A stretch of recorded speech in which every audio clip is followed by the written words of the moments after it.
Hello everyone, good evening. কেমন আছো তোমরা সবাই? আশা করছি তোমরা সকলে খুব ভালো আছো, আর আমিও খুব ভালো আছি। তো দেখতেই পাচ্ছ আমি রেডি হচ্ছিলাম, তো ভাবলাম তোমাদের সঙ্গে একটু শেয়ার করি। আর আইলাইনার পরতে গিয়ে আমি কি বলবো, ক্যামেরাতে একবারে পারছিলাম না পরতে, তো অফ ক্যামেরায় আমি আইলাইনারটা পরে নিয়েছি। তো রেডি হওয়ার বিশেষ কোনো কারণ ছিল না, আর কোথাও যাওয়ারও ছিল না। আমি ভিডিও বানানোর জন্যই রেডি হচ্ছিলাম। আর দেখো আমার লিপস্টিকটাও পরা হয়ে গেছে। আমি ক্যামেরাতে পরতে পারছিলাম না, তাই অফ ক্যামেরাতেই পরে নিয়েছি।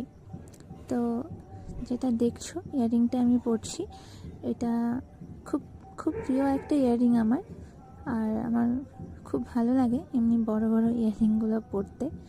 আমার যতগুলো ইয়াররিং আছে, তো তার মধ্যে ম্যাক্সিমাম সবই এমনি বড় বড়।